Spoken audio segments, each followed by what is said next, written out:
Seigneur nous a parlé pendant ce temps de jeûne et de prière. Il y a eu deux pensées très fortes. Voilà, chaque jour, les 4 jours, David avait cette pensée que Dieu est vivant pour sauver, Dieu est vivant pour pourvoir à nos besoins. Il est vivant pour redonner la vie à ce qui est mort et il est vivant pour multiplier. Très bien, ils ont suivi. Tu vois, ils savent mieux que nous maintenant. Et c'était vraiment, on a vécu des temps forts et on a terminé avec 2 pensées. Qui sont prophétiques. L'une, c'est que Dieu veut qu'on continue de vivre dans ce que la Bible appelle la sanctification. La sanctification, c'est quoi? C'est de vivre à part pour Dieu et vivre de manière sainte pour Dieu. Et je crois que j'avais vraiment cette pensée que Dieu est prêt de laisser, c'est une image du bon berger qui est prêt à laisser les 99 brebis qu'il a, celle de son troupeau, parce que l'une d'entre elles s'est égarée. Il va chercher la 100e brebis qui n'est plus avec tout le troupeau et il veut la ramener dans le troupeau.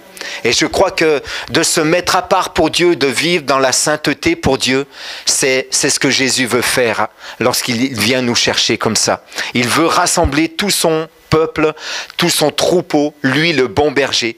Et pour rester dans le troupeau, on doit marcher dans la sainteté. Et la Bible nous dit que la sainteté, c'est une grâce. Il n'y a absolument rien que nous puissions faire pour être sauvés, si ce n'est que d'accepter ce que Jésus a accompli pour nous. C'est lui qui a d'avance tout accompli pour nous. Et de la même manière, il n'y a rien que nous puissions faire pour être saints. Car nous sommes livrés au péché, nous dit l'apôtre Paul. Mais Jésus nous a fait grâce et il nous a sanctifiés par son sang précieux. Amen. Et ça, c'est quelque chose de déjà accompli. Et parce qu'il nous a rendus saints, nous sommes appelés à marcher dans la sainteté. Et ça, c'est notre part qui vient ensuite. Donc, tout est par grâce. Et la série de messages dans lesquels nous allons entrer maintenant et pour les 6 prochaines semaines, elle va nous aider à continuer à marcher dans la sainteté et à grandir dans la sainteté. Et je crois que c'est une étape encore dans laquelle Dieu veut nous faire entrer.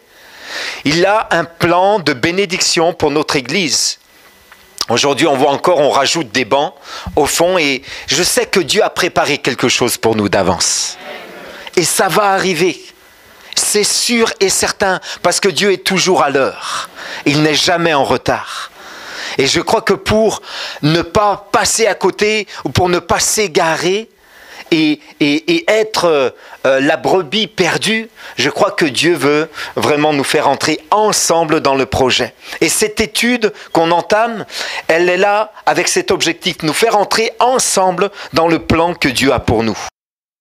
Et on ne peut pas bâtir donc le temple sans la muraille, ni la muraille sans le temple. Et aujourd'hui, je crois que nous sommes arrivés à une phase de l'histoire de notre Église où on doit achever la construction de la muraille. Je crois profondément, de manière symbolique, que le temple est construit, l'adoration est là, la rédemption est là, le rachat en Jésus-Christ est annoncé de toutes sortes de manières, qu'on soit ensemble ou dans les maisons ou chacun dans notre mission. On est dans cette adoration et dans cette rédemption. Et on doit encore devenir cette ville qui est un refuge et qui est une protection en construisant les murailles. Et nous devons achever cet ouvrage. Je ne sais pas exactement où est-ce qu'on en est, mais symboliquement, je sais que le temple est bâti, je sais que les murailles sont bâties. Et lorsque j'ai lu Néhémie, il y a quelques semaines de ça, vraiment c'était très fort sur mon cœur que c'est la phase que nous devons vivre. Et on le verra plus tard. Dans les semaines qui arrivent, Néhémie a apporté 3 réformes essentielles au peuple d'Israël. Et dans les semaines qui vont venir, on verra ces 3 réformes. Je les annonce d'avance. J'aurais dû conclure avec ça, je les annonce maintenant. Et j'espère que ça va faire fuir personne.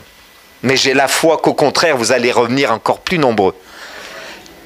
Quelqu'un a dit Amen. Alors attention, on s'engage. Première réforme, les dîmes. Ouh!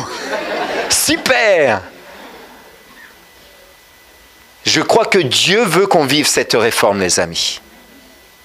Et je crois qu'il a un plan de bénédiction pour notre Église qui s'accomplit. Mais on est comme Néhémie. Néhémie a terminé sa mission, les murailles, on va voir les obstacles auxquels il a dû faire face et qu'il a franchi un par un. Il a terminé sa mission, il est retourné auprès du roi Cyrus comme échanson.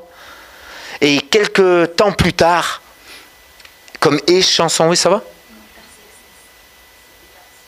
Ah ok, d'accord, pardon, Artaxerxès on me dit.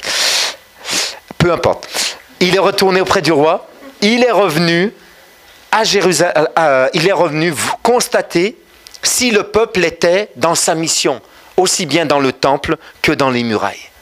La protection, la ville, le rôle de la ville dans le pays. Et il s'est rendu compte que non. Et c'est là qu'il a apporté des réformes. Combien veulent dire, Seigneur, on ne va pas s'arrêter à tout bâtir pour rester tranquille. On veut réformer nos cœurs, réformer nos voies.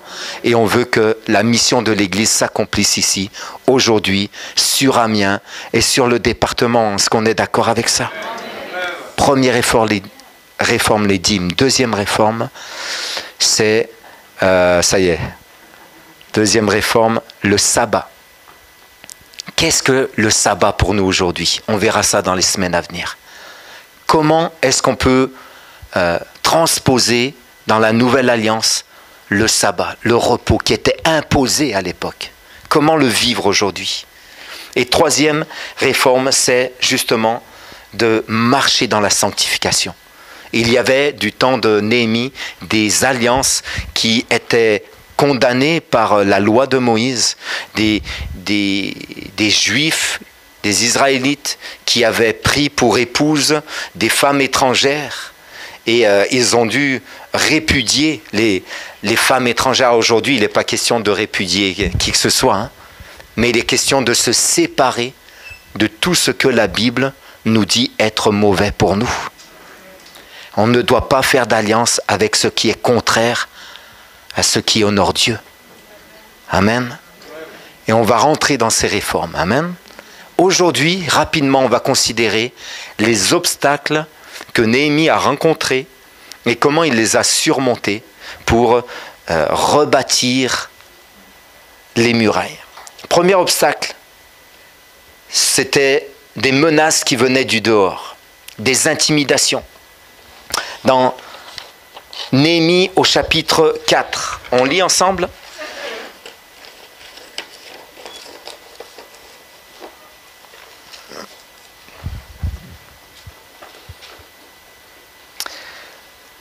Lorsque Sanballat apprit que nous rebâtissions la muraille, il fut en colère et très irrité. Il se moqua des Juifs et dit devant ses frères et devant les soldats de Samarie: à quoi travaillent ces Juifs impuissants? Les laissera-t-on faire? Sacrifieront-ils? Vont-ils achever? Redonneront-ils vie à des pierres ensevelies sous des monceaux de poussière et consumées par le feu? Tobija l'ammonite était à côté de lui et il dit: laissez-les bâtir. Si un renard s'élance, il renversera leurs murailles de pierre. Écoute, ô notre Dieu. Là, c'est Néhémie qui parle. Écoute, ô notre Dieu, comme nous sommes méprisés. Fais retomber leur insulte sur leur tête et livre-les au pillage sur une terre où ils soient captifs. Ne pardonne pas leur iniquité et que leur péché ne soit pas effacé de devant toi, car ils ont offensé ceux qui bâtissent. Nous rebâtîmes la muraille qui fut partout achevée jusqu'à la moitié de sa hauteur. Et le peuple prit à cœur ce travail. Mais Sanballat, Tobija, les Arabes, les Ammonites et les Asdodiens furent très irrités en apprenant que les réparations des murs avançaient et que les brèches commençaient à se fermer. Ils se liguèrent tous ensemble pour venir attaquer Jérusalem et lui causer du dommage. Nous priâmes notre Dieu et nous établîmes une garde jour et nuit pour nous défendre contre leurs attaques. Cependant, Judas disait: les forces manquent à ceux qui portent les fardeaux et les décombres sont considérables. Nous ne pourrons pas bâtir la muraille. Et nos ennemis disaient: ils ne sauront et ne verront rien jusqu'à ce que nous arrivions au milieu d'eux. Nous les tuerons et nous ferons ainsi cesser l'ouvrage. Or les Juifs qui habitaient près d'eux vinrent 10 fois nous avertir de tous les lieux d'où ils se rendaient vers nous. C'est pourquoi je plaçais dans les enfoncements derrière la muraille et sur les terrains secs le peuple par famille, tous avec leur épée, leurs lances et leurs arcs.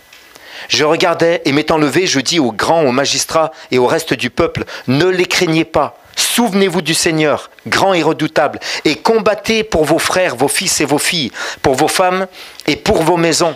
Lorsque nos ennemis apprirent que nous étions avertis, Dieu anéantit leurs projets, et nous retournâmes tous à la muraille, chacun son ouvrage. Depuis ce jour, la moitié de mes serviteurs travaillaient, et l'autre moitié était armée de lances, de boucliers, d'arcs et de cuirasses. Les chefs étaient derrière toute la maison de Juda. Ceux qui bâtissaient les murailles et ceux qui portaient ou chargeaient les fardeaux travaillaient d'une main et tenaient une arme de l'autre. Chacun d'eux, en travaillant, avait son épée ceinte autour des reins. Celui qui sonnait de la trompette se tenait près de moi. Amen. Amen. Combien ont remarqué, combien savent que chaque fois qu'on veut se lever pour Dieu, avancer dans notre vie, on a un projet, on prend une résolution, on veut grandir dans la sainteté, on veut grandir dans la foi, on veut grandir dans la connaissance de la parole de Dieu, on veut grandir dans la prière, on veut servir à l'église, ou on veut servir la mission de l'église au dehors, dans le monde. À chaque fois qu'on veut avancer, il se passe quelque chose, oui ou non? Des menaces, des intimidations, du découragement, des craintes. Et là, on se dit, ah Seigneur, c'est pas possible. La nouvelle, c'est normal. Est-ce que tu peux dire à ton voisin, c'est normal?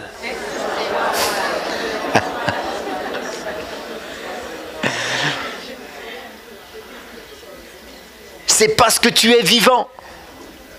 Tu es vivant pour Dieu. Et l'ennemi redoute. Comme les ennemis de Néhémie redoutaient. Mais voilà, la réponse de Néhémie, c'est « Arme-toi et ne t'arrête pas de bâtir. » Si le découragement vient, alors redouble d'efforts. Arme-toi. Et la Bible nous dit de s'armer pour le combat qui est déjà gagné. Amen. Éphésiens chapitre 6. Prenez toutes les armes de Dieu. La parole de Dieu.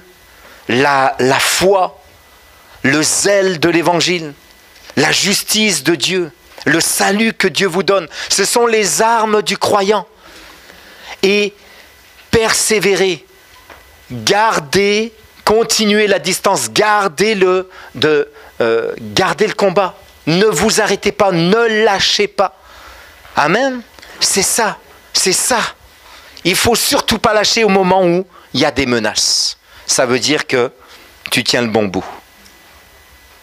Deuxième obstacle, c'est un obstacle qui vient de l'intérieur. On lit dans Néhémie chapitre 6. Chapitre 5. Il s'éleva de la part des gens du peuple et de leurs femmes de grandes plaintes contre leurs frères les Juifs. Les uns disaient, nous, nos fils et nos filles, nous sommes nombreux, qu'on nous donne du blé afin que nous mangions et que nous vivions. D'autres disaient, nous engageons nos champs, nos vignes et nos maisons pour avoir du blé pendant la famine. D'autres disaient, nous avons emprunté de l'argent sur nos champs et nos vignes pour le tribut du roi. Et pourtant, notre chair est comme la chair de nos frères. Nos enfants sont comme leurs enfants. Et voici, nous soumettons à la servitude nos fils et nos filles. À plusieurs de nos filles, et plusieurs de nos filles y sont déjà réduites. Nous sommes sans force et nos champs et nos vignes sont à d'autres. Je fus très irrité lorsque j'entendis leurs plaintes et ces paroles-là. Je résolus de faire des réprimandes aux grands et aux magistrats, et je leur dis, quoi? Vous prêtez à intérêt à vos frères? Et je rassemblai autour d'eux une grande foule. Et je leur dis, nous avons racheté selon notre pouvoir nos frères, les Juifs, vendus aux nations. Et vous vendriez vous-même vos frères, et c'est à nous qu'ils seraient vendus? Ils se turent, ne trouvant rien à répondre. Puis je dis, ce que vous faites n'est pas bien. Ne devriez-vous pas marcher dans la crainte de notre Dieu, pour n'être pas insultés par les nations qui sont nos ennemis? Moi aussi, et mes frères et mes serviteurs, nous leur avons prêté de l'argent et du blé. Abandonnons ce qu'ils nous doivent. Rendons-leur aujourd'hui leurs champs, leurs vignes, leurs oliviers et leurs maisons, et le centième de l'argent, du blé, du mou, de l'huile que vous avez exigé d'eux comme intérêt. Ils répondirent, nous les rendrons, et nous ne leur demanderons rien. Nous ferons ce que tu dis. Alors j'appelai les sacrificateurs, qui étaient donc les responsables du temple. J'appelai les sacrificateurs devant lesquels je les fis jurer de tenir parole. Et je secouai mon manteau en disant, que Dieu secoue de la même manière hors de sa maison et de ses biens tout homme qui n'aura pas tenu parole, et qu'ainsi cet homme soit secoué et laissé à vide. Toute l'assemblée dit Amen. On célébra l'Éternel et le peuple tint parole. Amen. Une réforme, un obstacle qui venait de l'intérieur. Et c'était l'injustice sociale. C'était la famine, en plus de la désolation. Et bien sûr, quand c'est comme ça, ce sont toujours les riches. En cas de crise, ce sont toujours les riches qui s'enrichissent. Les riches du peuple juif prêtaient aux pauvres, qui soit vendaient leur terrain, soit donnaient leurs fils et leurs filles comme serviteurs aux riches. Et c'était entre eux que ça se passait. Et Néhémie est choqué, il est outré quand il entend ça. Et il va donc convoquer, comme on l'a lu. Et ils vont prendre une décision, c'est d'abandonner les dettes, de ne pas prêter à intérêt, mais de s'encourager, de se soutenir les uns les autres pour une même cause. Et ça nous parle aujourd'hui de l'Église. Dans l'Église, comment est-ce qu'on pourrait transposer ça? Peut-être qu'on est beaucoup moins dans un besoin social aujourd'hui. Et puis on est dans un pays, encore une fois, où on est quand même béni par tout ce que l'État peut nous offrir comme soutien social. Mais au milieu de nous, il peut peut-être avoir deux poids, deux mesures, ou certaines injustices, où on peut facilement peut-être juger quelqu'un qui est peut-être dans la faiblesse. On peut condamner. Et la Bible nous invite à nous faire grâce les uns les autres. La Bible nous invite à ne pas, à être compatissants, à être bons les uns envers les autres. Soyons bons, compatissants, nous faisant grâce. Exerçons la miséricorde, qu'il n'y ait pas parmi nous d'injustice, qu'il n'y ait pas d'ennemis qui viennent de l'intérieur, des jugements, des pensées mauvaises. Quelqu'un va dire, quoi, l'Église comme ça, c'est pas possible. Mais oui, mon ami, l'Église, c'est toi et c'est moi. L'Église, c'est pas que des gens qui... Nous sommes parfaits en Jésus-Christ. Amen. Mais quand Jésus-Christ est un peu écarté, qui est-ce qui reste derrière? Oh là, c'est moins marrant ça. Hein? L'apôtre Paul ne cesse d'encourager l'Église pour une justice. La Bible entière parle de ça. Donc soyons bons, soyons compatissants, miséricordieux, refusons de juger et Dieu va pouvoir répandre sa grâce et sa bénédiction. Amen. Il est le Dieu de justice.